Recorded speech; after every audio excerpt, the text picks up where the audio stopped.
At WHYY, you are the mission. Your why we offer engaging programs that delight, entertain, and surprise with a national reach. At why we bring you news that sparks meaningful conversations and delivers the local, national, and international content you need. Your why we present radio shows and podcasts that keep you informed no matter where you are in our region. Why we create local original content highlighting amazing places and people in our area.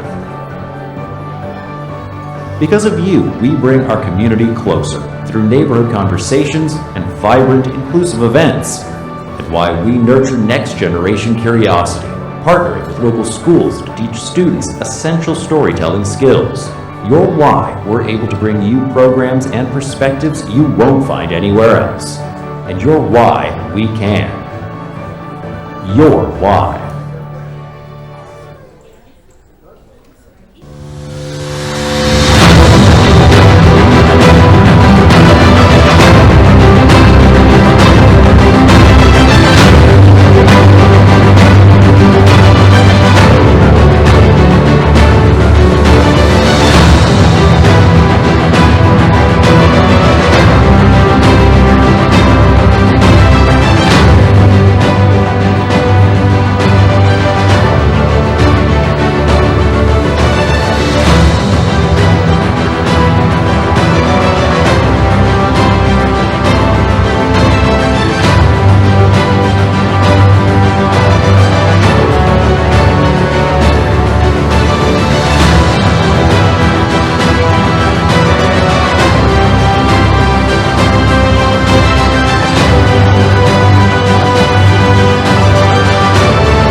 Good evening, welcome everyone. My name is Greenberg. I'm the Senior Director of Creative Partnerships here at the Academy of Natural Sciences at Drexel University and a proud member of the Germantown community, and I'm truly honored to welcome you all and introduce the next program. I want to start off by giving a warm welcome to those of you who are here for the first time, or maybe the first time in a long time, and tell you a little bit about what we do after that exciting video. Founded in 1812, the Academy is the oldest natural science institution in the Western Hemisphere. We house over 19 million plant and animal collections from across the globe that help us understand Earth's deep past and prepare for the future's most pressing issues such as climate change and biodiversity loss. Since 1947, our Patrick Center for Environmental Research has worked to understand and restore watersheds, address environmental injustices issues both locally and globally. Tonight's conversation, Stemming the Tide, is presented in conjunction with our current exhibition, Living Within the Watershed, Enduring Floods in Germantown, currently on view in our Spotlight Gallery located on the first floor. Before we begin, I'd like to offer special thanks to the partners for tonight's program. That's WHYY, Center in the Park, Senior Environmental Corps, Germantown Residents for Economic Alternatives Together, the U.S. Water Alliance, Philadelphia's Office of Sustainability, the Watershed, and the Philadelphia Water Department. I hope some of you got a chance to talk to these folks before the program. A little bit of housekeeping. Tonight's discussion will run approximately 1 hour with no intermission. If you need the restroom, you can exit the auditorium, head straight downstairs to the first floor, and the bathrooms are on the right. If you need an elevator right outside the auditorium, you can take that up to the second floor, and the restrooms are also on your right-hand side. Just as a quick reminder, tonight's discussion is being recorded, and we'll be taking audience questions throughout the evening. If you have a question at any time, simply raise your hand, and one of my colleagues will come around with a pencil and a cue card, and our moderator will weave those into the conversation.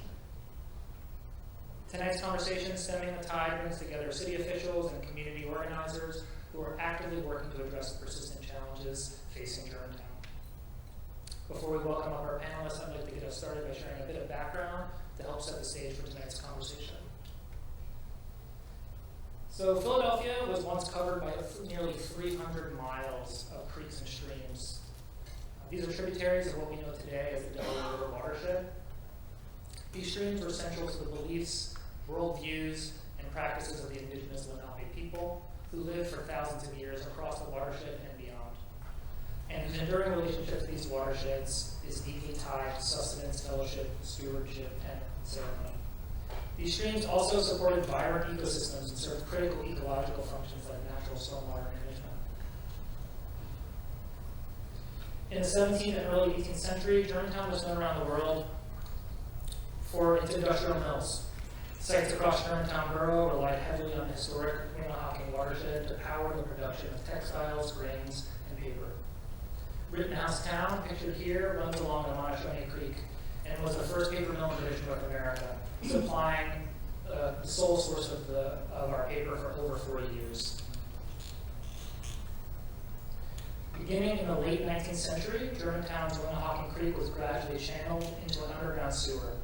This conversion was intended to manage stormwater, reduce exposure to human waste and industrial pollution, and address major public health crises at the time, like outbreaks of typhoid and cholera.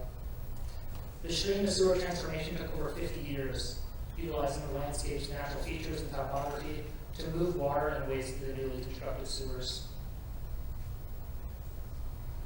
Today, only 17% of Philadelphia's original surface streams are still daylit and free-flowing. In Germantown, these streams include the Wissahickon Creek, the Montashone, and the Crescent Creek.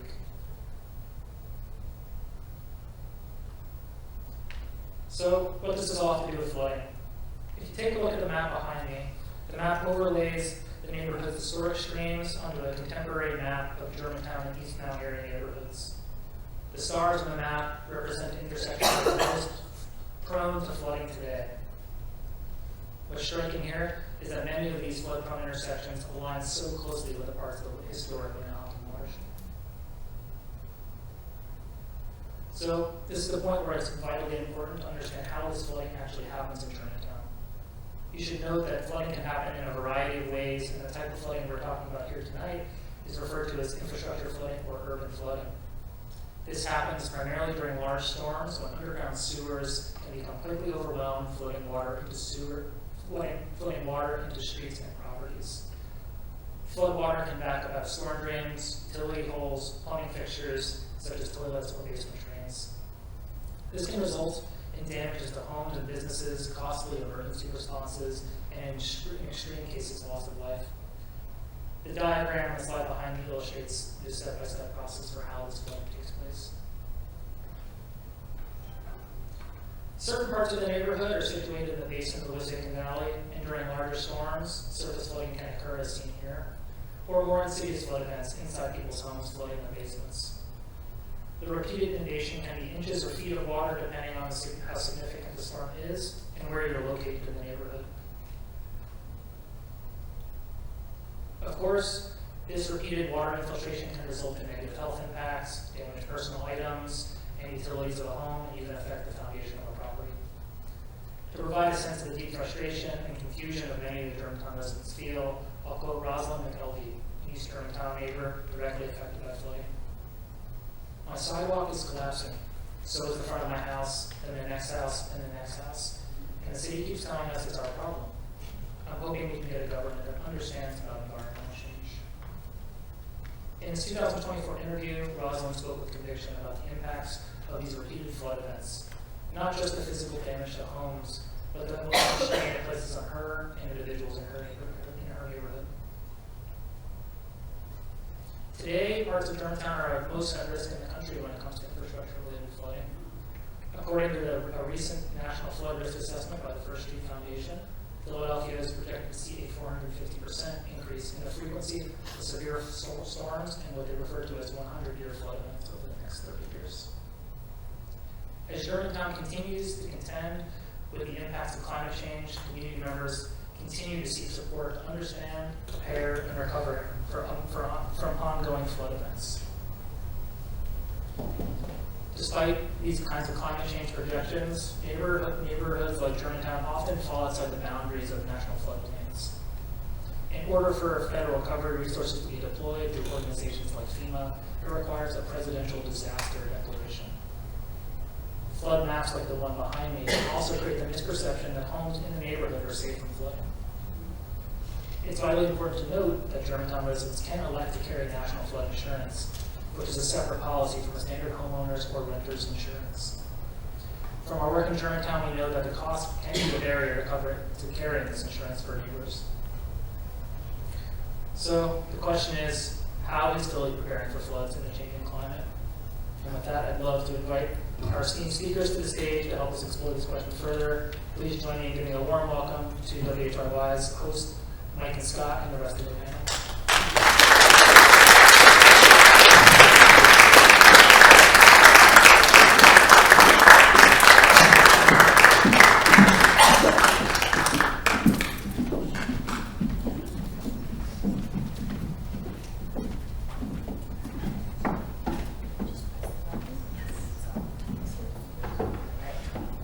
Thank you so much, Ryan, for that wonderful introduction. I think it did a great job of setting the tone and the framework for tonight's discussion. My name is Maiken Scott. I'm the host of The Pulse on WHYY, which is a weekly health and science show.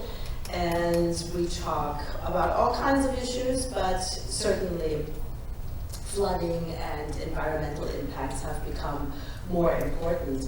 Also here tonight is my colleague from WHYY, Sophia Schmidt, who covers these issues, and she will be covering this very panel. So let's say hello to everybody who is here with me. Abby Sullivan, is your microphone on? Yes, wonderful. So we have Abby Sullivan. She is the Chief Resilience Officer in the Philadelphia Office of Sustainability. Next to her is, where are you? Maura Jarvis. She is the Program Manager at the U.S. Water Alliance. Thank you for being here. And then we have Marie-Monique Marthol, who has been part of the Germantown community for 18 years, right? And is a community convener and also advocate for people who are experiencing some of the issues that we've heard about. So let's start with you. Tell us a little bit about your experience of living in Germantown. What have you witnessed? What are some of your neighbors experiencing? Certainly. Can you hear me fine? Yes. Great. Yes, I actually, as you mentioned, lived in Germantown for 18 years. But for the past 6 or 7 years, I've been involved with GREAT, which is Germantown Residents for Economic Alternatives Together. Speak up, please. Yeah. Maybe you might have to tilt it a little bit towards you. This way? Is this Yeah. better? Yes. Okay, thank you. Germantown Residents for Economic Alternatives Together. And that's how I got involved with climate resilience in general and learning more about flooding that's happening. I don't want us to ever forget a young woman who in 2011 passed away, drowned in her vehicle on Musgrave and Haynes. And that was a direct result of flooding. And that was my first introduction to the very serious nature of flooding in our neighborhood. Because as you mentioned, it's not in a floodplain. It's not thought of. You would move into Germantown and not think, oh, this is a high-risk area for flooding. But it certainly is, given the history that Ryan laid out. And so I haven't had direct flooding in my house, but I certainly know of neighbors who have, and we participated in the Green Trex video about, series of videos about flooding, where certain neighborhoods, certain areas of our neighborhood experience constant flooding. And it's because, of course, the existing creeks that are now buried beneath us, and so their basements are constantly flooded. They have to come up with ideas like putting storage containers on cinder blocks. We can see certain areas that are relatively light rain are flooded, you know, certain corners and so on. And so it's really become more and more important to us and impacting our daily living. Yeah. And Abby, Describe to us, we saw this great graphic about how the flooding happens, but tell us what exactly happens and how it relates to rainfall or not. Sure.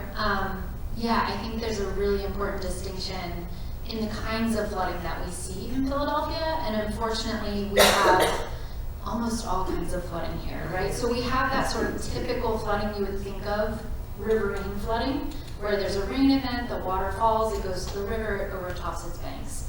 We also have coastal flooding, because even though we're 90 miles from the ocean, we have tidal rivers and creeks, so we get storm surge. We see sea level rise, a foot of sea level rise on the coast of New Jersey. We're going to feel a foot in Philadelphia. And that affects groundwater. We have a lot of really low-lying land. So there's flooding that can come from that, not just from the creek itself, but coming up from the ground. And then we have this, what we call inland flooding, or infrastructure flooding, or urban flooding. It has all these different names, pluvial flooding. And I think that one is the one that's hardest for people to wrap their heads around, because it's, outside of the flood maps. But it's really where you have intense rainfall, and that rain can't drain away fast enough, and it starts, impacting the groundwater, it impacts our drainage network, and it starts to back up in people's homes. But I think a really important thing to note, I think that graphic that shows how it's sort of the water seeps in and the pipes are filled and it starts to go into people's basements and back up into their homes. The other thing is there's really low-lying points in Germantown. They almost are like bowls. And so in addition to that sort of just the infrastructure and backing up into basements, we see really localized like pools of water. And that's where at a low point, that woman died in 2011. So yeah, rainfall driven, it's trying to get back to a low point, to a creek. And that creek is now encased in a pipe. And Maura, you've spent a lot of time talking to people about water issues, about flooding. What are some of the misconceptions you hear when you talk to people, especially given that there are all these different kinds of flooding? Sure, thank you. Hi everyone. Misconceptions, there are so many. I think two that come to mind immediately are that the flooding is not as complex as it really is in terms of the infrastructure. I think a lot of folks have told me, oh, well, if the city would just clean out the storm drain inlets, then all of the flooding would go away, which is like completely not true. And so, but I think it's a matter of understanding, or there's a difference in the scale of understanding of how people see the issue. I know that we're talking about a very complex challenge that has to do with infrastructure that is centuries old. We're dealing with the fact that the city looks so much different than it did 200 years ago. And so some folks, it's a hard concept to grasp. And so if you can see visually that a storm drain is clogged and that there's water pooling around it, then of course your belief is going to be that is the cause. If we just take the leaves and the debris out of the storm drain, then that would be it. But unfortunately, the situation is a lot more complicated than that. And so then you have a question of education and making sure that we all have the same understanding of what the problem is before we can even work on a solution. And then just another thing that I'll add is in talking about what a solution might look like or how the problem is being dealt with, then we're also in a conversation about what residents or who residents think is responsible for finding that solution. Yeah. There are a lot of city agencies that have a stake in other organizations. Lots of groups have a stake in flooding in the city and particularly in Germantown. But a lot of folks, they see water and they think the water department. But there are a lot of different organizations like the Office of Sustainability, like Department of Emergency Management, in some cases the Water Department, but not in all. So it really is a collective effort. It's really about getting the education and the understanding to be at the same level for everyone, and then we can start looking toward the future. And Marie-Monique, given that a lot of this what's happening in your neighborhood comes from how the area was built and developed. What can people do? What are people doing to make their houses, their homes, their neighborhood more resilient? Right, as Maura mentioned, there are several agencies and organizations from the federal level down to the local level that are engaged in disaster preparedness and so on. But what is missing and what we focus on with GREAT is figuring out what solutions, first of all, what does the problem look like at a very hyper-local level?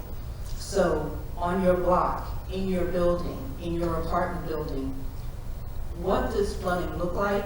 What are your water issues? Is it access to potable water? Sometimes you have to expand the understanding of it.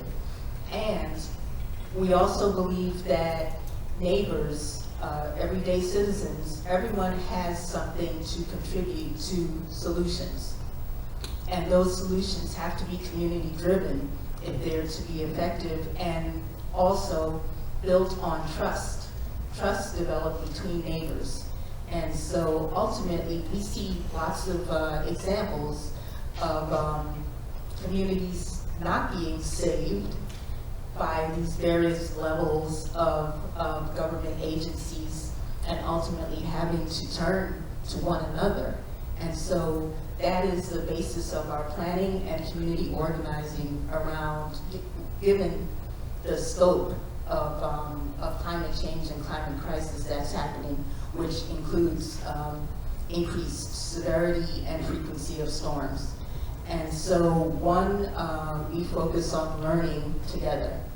What exactly are these contributing factors to the increased flooding, and what are these various agencies doing, and what can we do that addresses our problems? So we, a while ago, actually about 2 years, year and a half ago, we received a grant from the city's Office of Sustainability.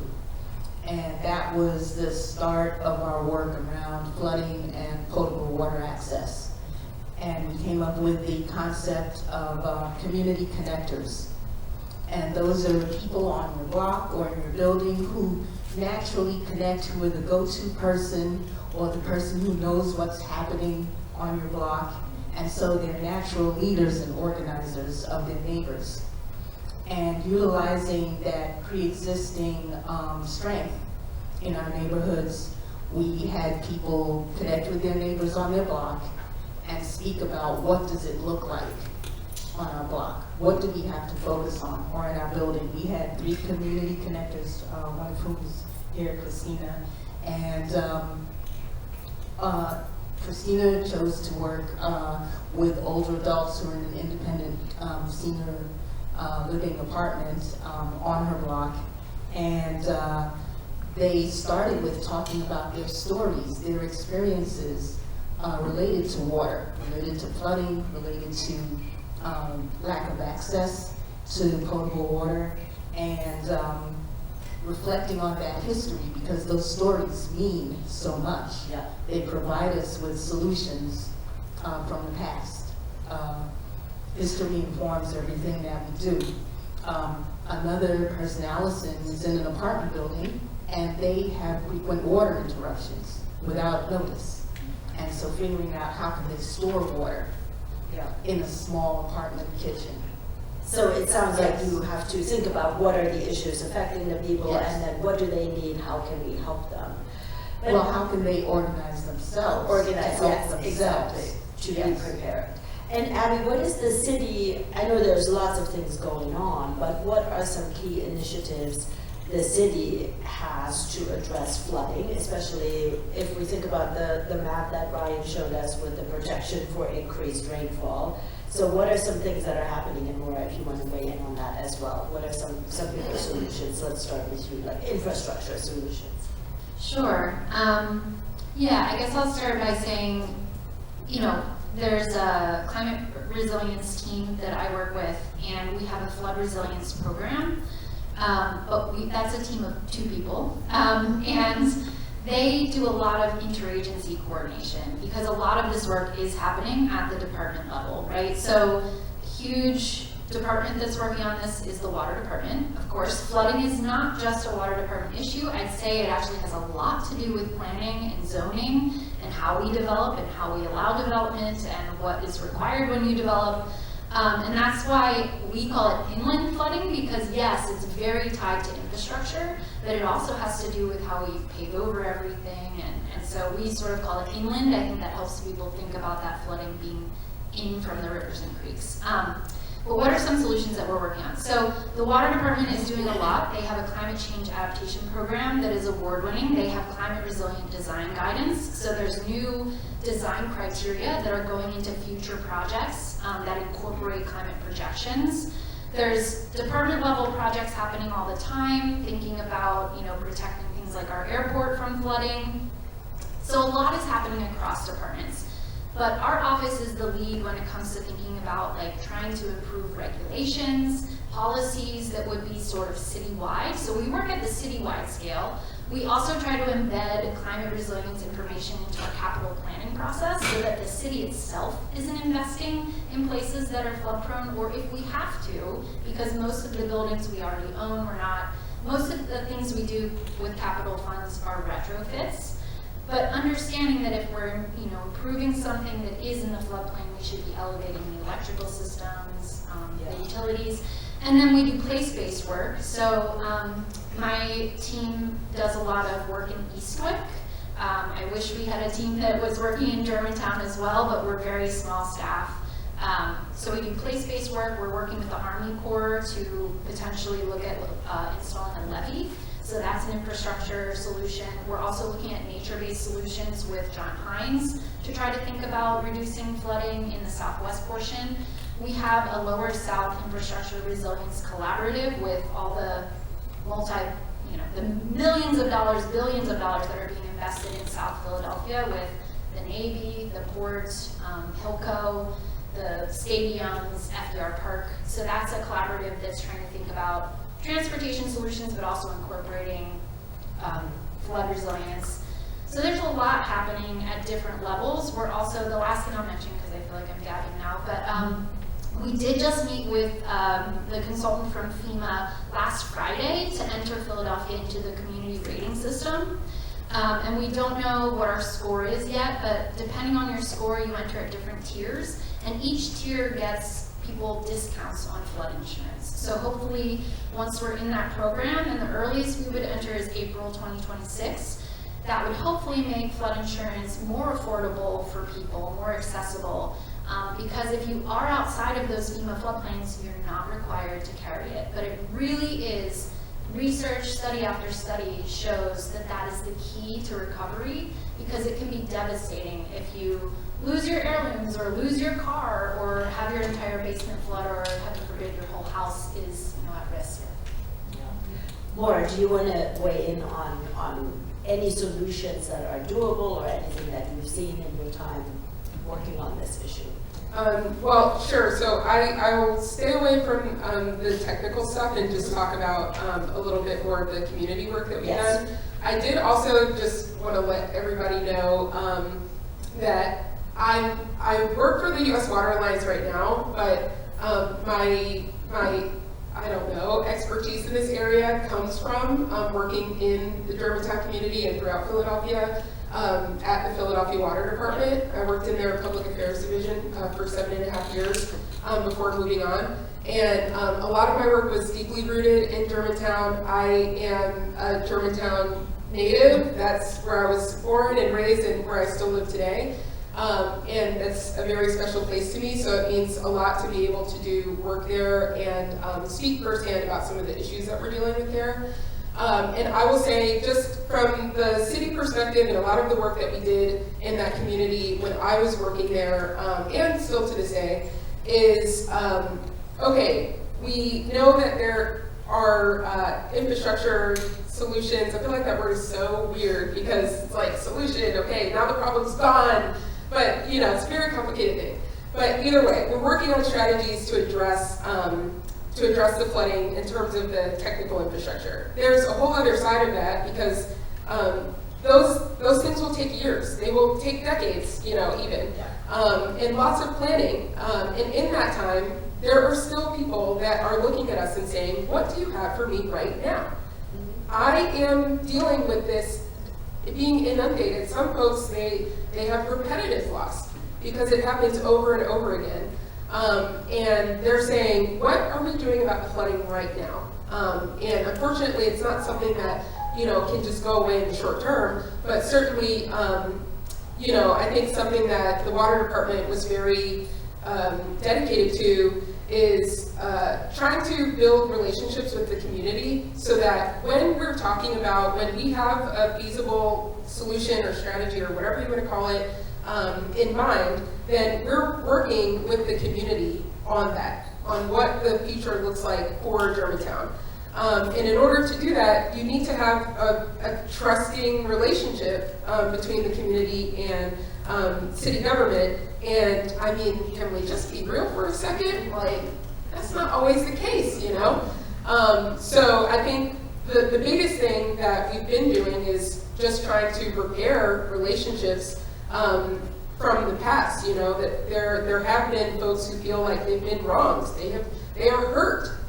They have lost personal items, and some folks have lost their lives or have had, you know, detrimental impacts to their lives because of flooding, and they do feel that the city has a responsibility to take accountability for that.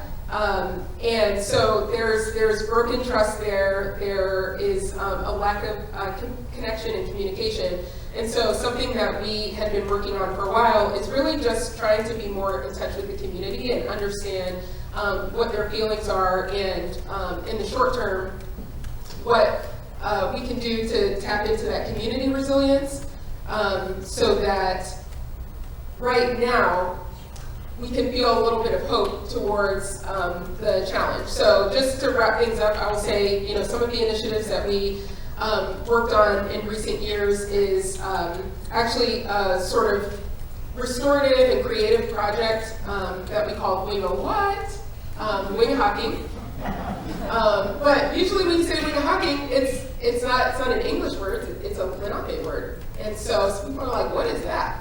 And the WHYY stands for Water History, Arts, Activation, and Transformation. And that was a project that we did in partnership with the former City of Philadelphia Poet Laureate, where we really weren't going to the Germantown community and saying, okay, like, this is how we want to fix the problem. We were saying, who is impacted by flooding? How has it impacted you? Let's share stories, let's be vulnerable, and talk about your experiences and what are your hopes for the community, and let's create something beautiful from that. We created a lovely curated poem from the neighborhood, and created, more importantly, a space where people can air out their frustrations, because that's not a normal thing that you have in the city. Usually if you go to a town hall meeting or something, the city's talking at you. So we provided an opportunity for people to share what was on their minds and hearts, which I think can contribute to some healing. It won't fix everything, but I think that's a really important part of moving forward with the infrastructure solutions, is that we have built a relationship with the foundation of trust so that we can move forward toward those solutions together. Thank you. We are getting a lot of questions already, so I want to start to get to some of those. And I don't know if this is a fair question, but we got it twice, so I'm going to put it out there. Can you take those creeks out of the sewer? Like, could you bring them back up? Could you undo that damage, and what would that look like?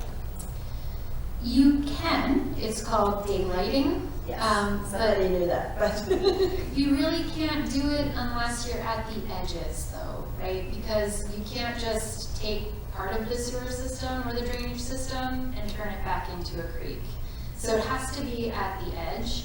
And there's also the challenge of acquisition, right? If these are people's homes, you know, people generally don't want to leave their homes. So we did, PWD did a daylighting project in Indian Creek, which is in West Philadelphia. Full disclosure, I also worked for PWD, and Maura was an intern and started with my team. So know a lot about water from PWD work, but yeah, you can do it, but it's at the edges and it's really hard to do, it's really expensive, and there's usually just a lot of challenges with property ownership. And how exactly does it help? How does it resolve the problem to some extent, especially if you can only do it like at the end of it? Well, I wouldn't see it as a solution for flooding in a place like Germantown. I think it helps by, you know, if you daylight, you're usually creating, you know, stream bank restoration, there's storage area, so more of that water can go into what was a floodplain, so it's not going into that pipe. And it helps with biodiversity, it helps in all these other ways. I don't think it's like a real fix for flooding, but it can help as it holds more water, storing it in the watershed. Let's take for a moment on the infrastructure stuff. Somebody asked about, you know, what does modern city planning look like? You know, we're dealing with a lot of mistakes of the past that are now, you know, showing up in our basements and elsewhere. So when you are developing an area or planning something new, what are some big no-nos? And what are some, yes, absolutely, we have to do this? Just give us a few examples of that. And if anybody wants to chime in, please do. All right. Yeah, I think, I'm not sure if this is, so I think we have learned a lot from the past, right? Urban renewal, redlining, these were horrible practices. And I think all the planners I know in the city are, you know, trying to learn from those mistakes and do best practices, trying to include communities in these decisions, trying to build that trust back, but it's really hard. I think our office, I can't speak for everyone. I don't work for the Planning Commission. I'm not on the zoning board. Development is really complicated, but I think, you know, a lot of it is driven by our regulations and policies. So we really need to, I think, tackle it from the regulation, zoning, and policy perspective. And I'll just note that one way you can participate and impact zoning and planning is by participating in the comprehensive planning process. There's that process, it's kicking off right now to update the city's comprehensive plan. We're also, my office is leading a resilience plan process, so we're updating the resilience plan, and we're doing that very strategically by doing outreach citywide, and we're doing engagements in all 18 planning commission districts, so that we can hand a report to each city planner as they go to make a district plan and say, here is what we heard the residents of your district want to see. These are the strategies and the approaches that they want to see us take when it comes to being more resilient to climate change. I think the last thing I'll note on this is that I think one challenge is that Philly is poor. We have high rates of poverty. Jobs and economic opportunity are really important, as they should be. So is housing affordability, right? And so all of these things sort of pit development against smart development at times. Making any barrier to development is really hard politically with city council. They have councilmanic prerogative to make decisions about land use in their district. So I think talking to your council person as well and saying, we don't want to see industrial sites turned into residential in the floodplain. We don't want to see, stupid investments being made in places that are risky. And is part of it about having a specific ratio of green spaces compared to spaces that are basically cemented over? Is that part of what is important here? I'm sure Maura could add, but yeah, absolutely. And I think the water department and other, departments through the tree bill, we are working to try to preserve open space and ensure that development is done in a smart way. So you do have to manage your stormwater if you are developing. If you're going to pave over a site, you need to manage the first 1.5 inches. We have incentives to make that green management, but sometimes if you're a private property owner, you can opt for just having a tank underground to manage that stormwater. But there's all these incentives to try to say, let's green the city and get all those co-benefits as well. But yeah, the more you can green, the more it's absorbing that rain and that water. Yeah, and what you're talking about, Abby, is actually one area in which some of the work that Great does around housing justice and the rapid gentrification that's happening in our neighborhood in Germantown, it intersects with our increased exposure to flooding and the repercussions of flooding. And so we have very few green spaces and open spaces, and they're increasingly being built upon. So we're replacing the few permeable lands that we have with concrete, with very high buildings, with so on. And so I think that the policy regarding councilmanic prerogative and land use has a direct impact on our vulnerability as a community, and we need to look at that. Yeah. We got a question about something that I'm sure anybody in Philly has noticed, which is when there is flooding and when it rains a lot of street corners get completely flooded, which makes it more difficult to cross the street. Sometimes we try to avoid the gigantic puddle, but it's especially hard for people with disabilities. So how have you seen that impacting the neighborhood you live in, and also whose responsibility is that? I mean, we've talked a lot about who needs to fix what, so who do we call when that's happening? Oh, Yeah. yes. Who do you call? Well, I mean, yeah, of course. I mean, when you're talking about an issue like this, of course there are communities that are like disproportionately impacted by flooding, and so obviously, I mean, yeah, this is a toughie because I'm like, it is a big challenge. Like when I think of the flooding that happens in like the intersections near me, I mean, sometimes that photo that Ryan showed earlier at Crittenden and Haynes, that would be the absolute worst place to find yourself if you weren't able to get around it, because that intersection is like, it's one of the worst. I live right around the corner from that intersection, actually. And so we're talking about like streets department, we're talking about potentially water department, we're talking about a lot of different agencies that, you know, have a stake in that issue. And I don't know, I literally don't know who you would call. What is that, 311 or somebody else?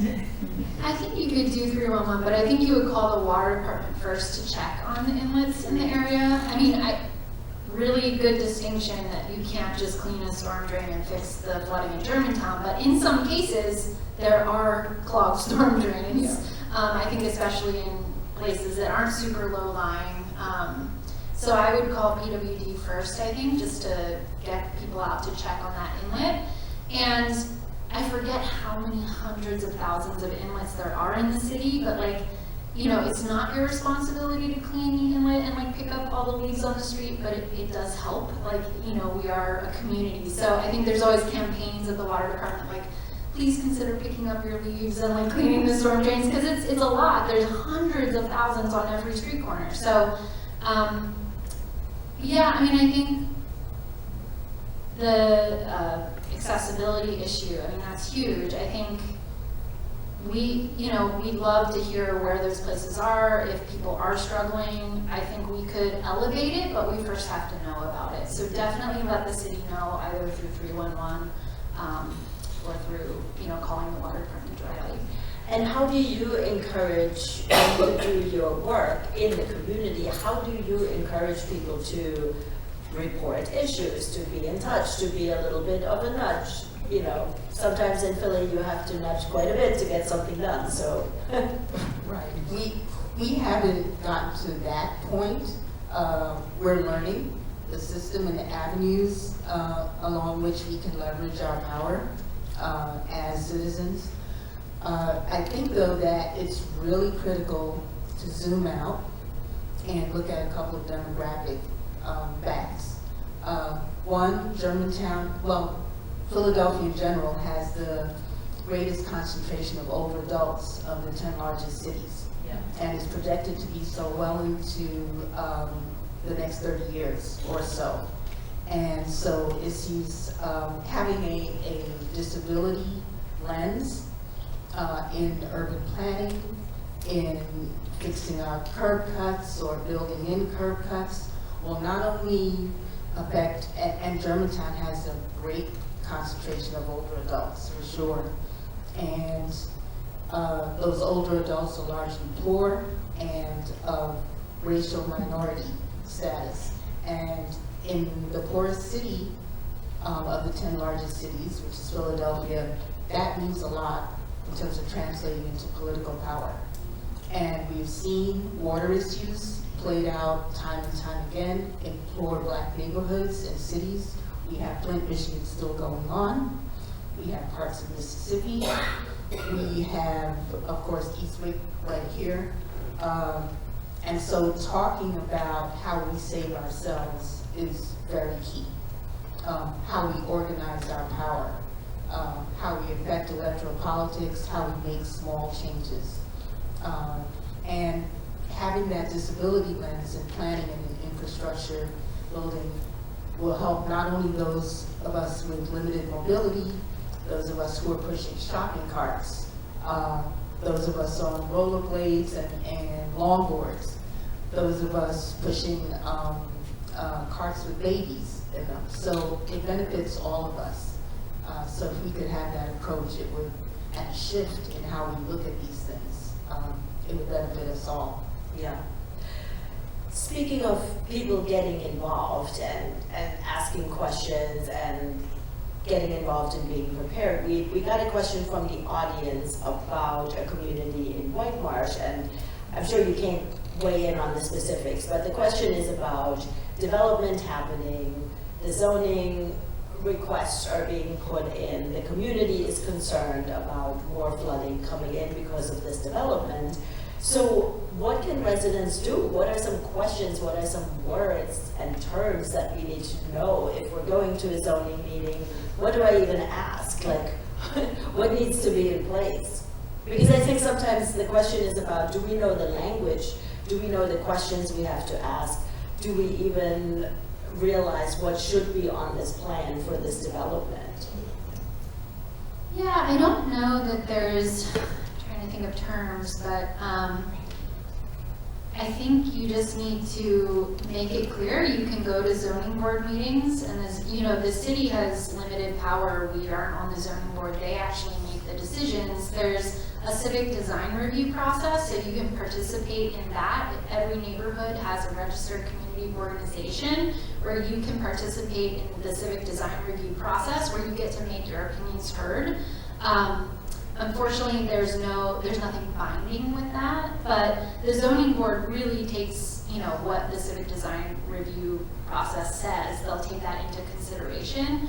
Also, again, I think just really making your preferences and saying that you are pro-smart development, maybe that's a term to use, smart development, and, you know, flood resilient development.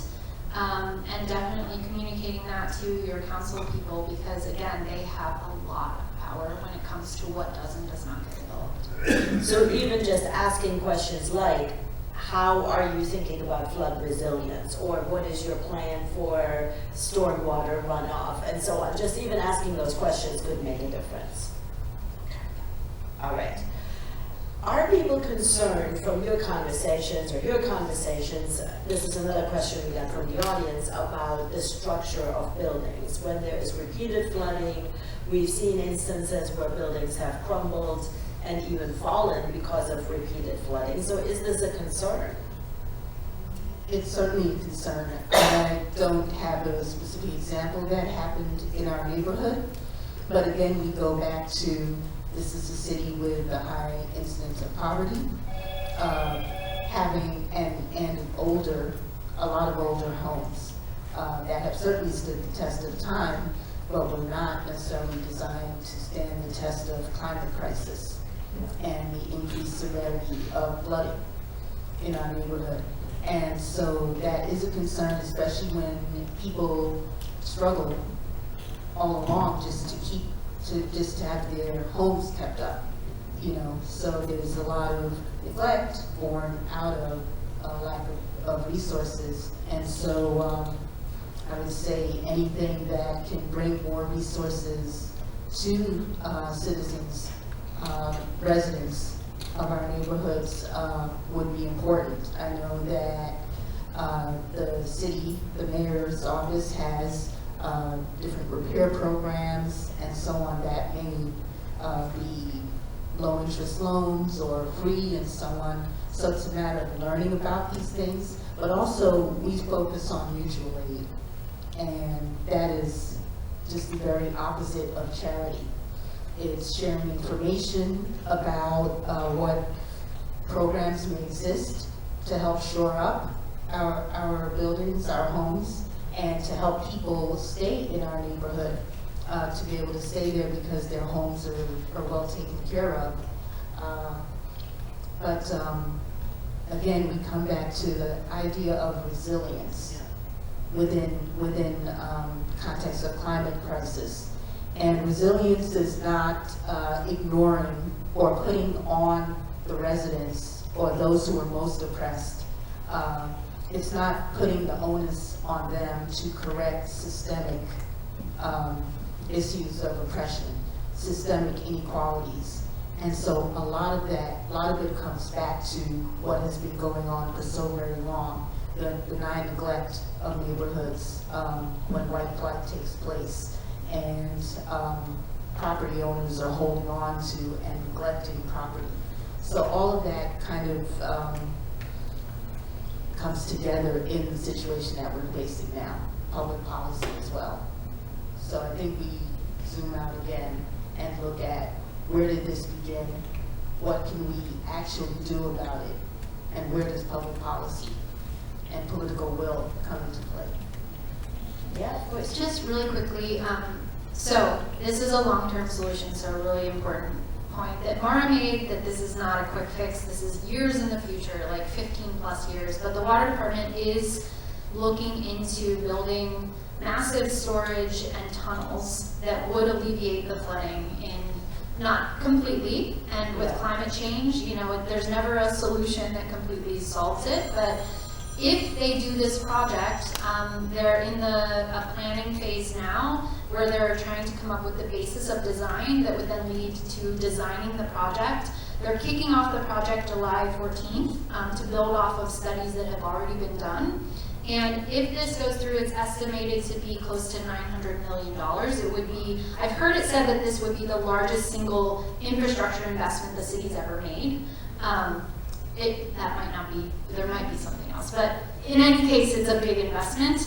But that's 15 plus years away. So I think the shorter term things, there's a basement backup protection program through the water department, so everyone in Germantown should know about that. Please, please, please, you know, get that installed in your house so that your basement isn't backing up.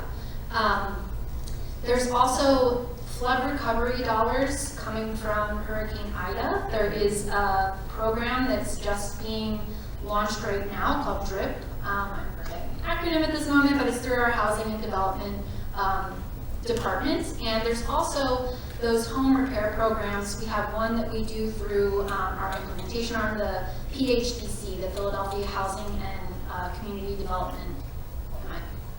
I'm flipping the acronym, sorry, but PHDC, look that up. They have a basic systems repair program. I think that's more, I don't know that that's really flood mitigation, but it can help with some home repairs. And then there's the Built to Last program through the Philadelphia Energy Authority. And again, we're trying to get flood resilience embedded into these programs because right now it's not really. And I think another challenge with these programs is that you have to have a house title, and we have a lot of tangled titles in Philadelphia. So there's a lot of challenges still, but there are some programs and some resources. And our office has been exploring trying to prop up a property level flood mitigation program. This would have to live again with our Department of Housing and Community Development, but we're looking into sort of piloting some projects and, you know, program development to do that. The problem is always funding. How do you sustain funding for a program like that? You're usually going after grants and federal disaster recovery dollars, so there's no like sustained 100% guarantee that you're going to have funding for it. But it sounds like the work you're doing, especially given that there are programs that can help people, a lot of the challenge is often to make sure people are aware that these programs exist, and then can apply for them and have some resources in actually getting that paperwork done and so on. We did have a question, and this relates to something you just mentioned. Somebody asked about the ambitious projects that were done in DC and Paris to put in overflow stormwater underground systems in giant tanks. Is this similar to what we're trying to do here that you just mentioned? Yes, in a way. So every city that has a combined sewer has to have a plan to try to solve that problem, right? We have a permit to pollute into our rivers and creeks because we're a polluter. And every polluter has to have a permit from the state, and there's federal regulations. So as a city, we have to have a plan in place to reduce that pollution. Most cities are doing that by creating these huge tunnels. They run all along the rivers and creeks, and they capture that water that would have overflowed into the river and creek into a tunnel that then gets diverted down to a treatment plant. Philadelphia had a unique agreement with our regulators at the state and federal level.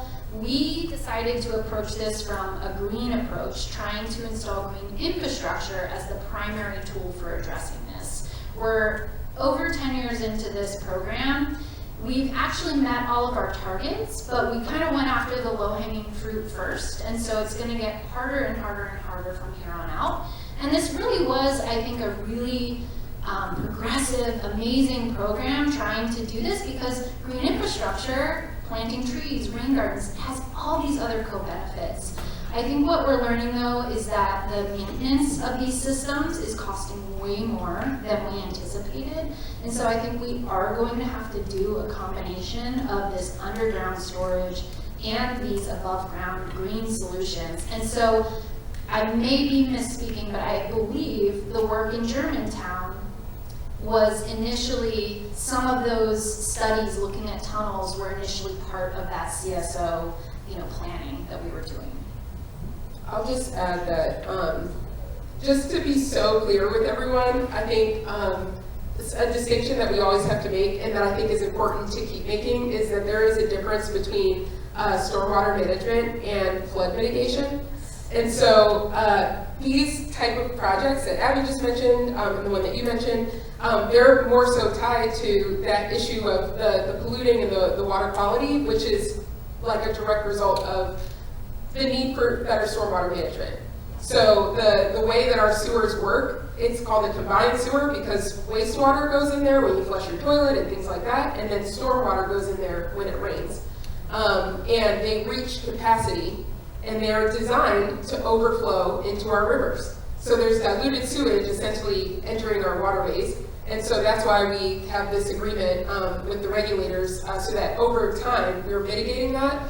But ultimately, that program is more so related to stormwater management, For water quality, and it's not necessarily for flooding. And so there are two different things that we need to be talking about, but also that, again, it's another reason why flooding is like such a complex issue to tackle. Yeah. And it sounds like if we do get more flooding, then that issue of pollution and runoff into the rivers will also get worse, right? Okay. So lots of things going on here. This is a question that maybe if it doesn't exist, it could be a good suggestion. Are there apps where community members can log issues for data collection? That does exist. Oh. The issue though is that right now it's kind of like a, I don't know if this is the right word, it's like a proprietary thing, or there's a company that has the software to do it, and they've only launched it in certain places. So I know that it's been launched in like Miami and I think New Orleans, but it hasn't come to Philadelphia. And so if you know anything else, but I know that there is a software where people were kind of coming together and using it to be able to report flooding and work with their neighbors and things like that. But if you know of anything else that. Yeah, the company is called IC Change, and they've approached us and tried to work with us. IC Change. We ultimately did not end up working with them because we already have 311. We already have a survey that the water department's been doing for a long time. We already have a process after events for the Office of Emergency Management to document these things, these damages that are really important. And it just felt, you know, it was a consensus with all the departments that sort of do something similar that this would be really confusing. And there's also like a big challenge we thought about was like, okay, you reported an issue and that's great for us to have awareness, but like, what's the expectation? Like they were wanting us to think about like putting sensors around for heat as well. And it's like, well, what happens when that person's sensor goes off and their heat, you know, like I think there's infrastructure in place through like 311 and we have an emergency hotline for people when there's a heat event. So like we didn't want to conflate the two, like, oh, I reported it in the app, but I didn't actually call the hotline that can dispatch an ambulance if I need it, you know? So I think we thought a lot about it, and it's a great company, but ultimately did not decide to use it.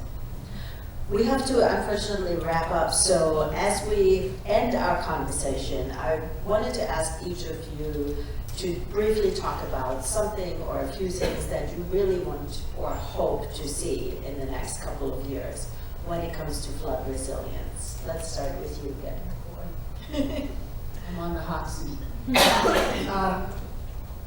I think that one important thing that we can change is when we look at the power of mapping and community involvement in mapping these areas, these incidents of flooding, that there be integrated in it some set of solutions, responsiveness, and also, again, looking at gentrification and the loss of land, that be a factor in zoning decisions, and that the community, mere residents and those of us who would actually, it would be more than mere residents who were affected, but everyone who would be affected by that particular development or zoning change be able to weigh in given the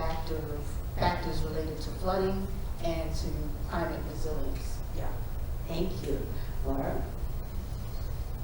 I am just thinking about everything that was mentioned this evening, and something that I don't know, just has been a common theme is just the idea of community resilience, and having an involved and connected community, and that, you know, is important when you're talking about really any issue that's happening in communities across the country, but in particular when you're talking about flooding, and it's connected to so many things. But the idea of having a connected community is like the foundation of like all of the improvements that are possible for neighborhoods like Germantown.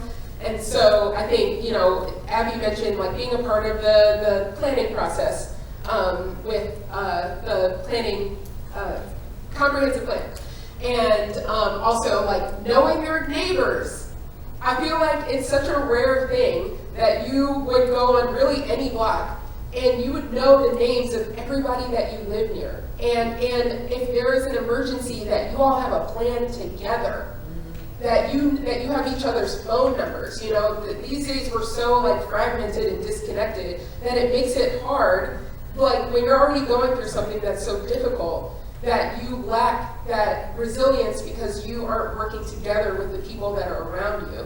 And so a really big, you know, takeaway I think for me is just that, you know, when we're talking about dealing with disasters or flooding or things like that, then just remembering the strength of community, remembering that you have so much power in being involved. I spent so much of my time at the water department going to community meetings, these registered community organizations. All neighborhoods have them. And yet, so few people attend those meetings, unless you live in certain neighborhoods where the squeaky wheels are and they're well attended, but there are so many neighborhoods in Philadelphia where those meetings are not well attended, and they're making zoning decisions without you being there. You know, they're making important decisions, announcements about your community, and you're not there to hear them or to be a part of them. And so I think the biggest thing that we can do is work on this collectively and be in it together. Talk to your neighbors, go to your community meetings, and be a part of that process in improving your neighborhood together. Yeah. Last words. Ooh, I feel like I could talk forever, so I'm going to try to be really quick. So just near-term goals, I really want us to get into this community rating system to get discounts for insurance providers. I really want us to have a beautiful, holistic flood resilience strategy for Eastwick and other parts of the city. I want to have this property level flood mitigation program launched. And then big picture, I think all these things are intersectional, right? Like you're talking about water access and disability access, like all of these things overlap. And so I think we also have to get creative. I just keep coming back to so many of the issues in Philadelphia being tied to poverty.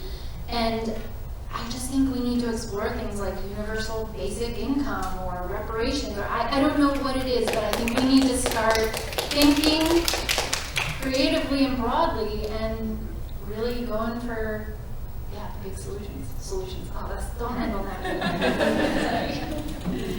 Well, I want to thank all of you for being here on this panel. Ryan is going to close things out, and if you want to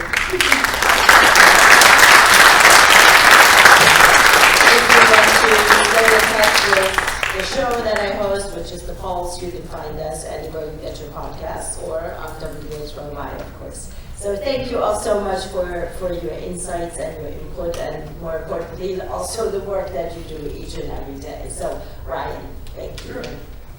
So yeah, let's give another round of applause for the speakers.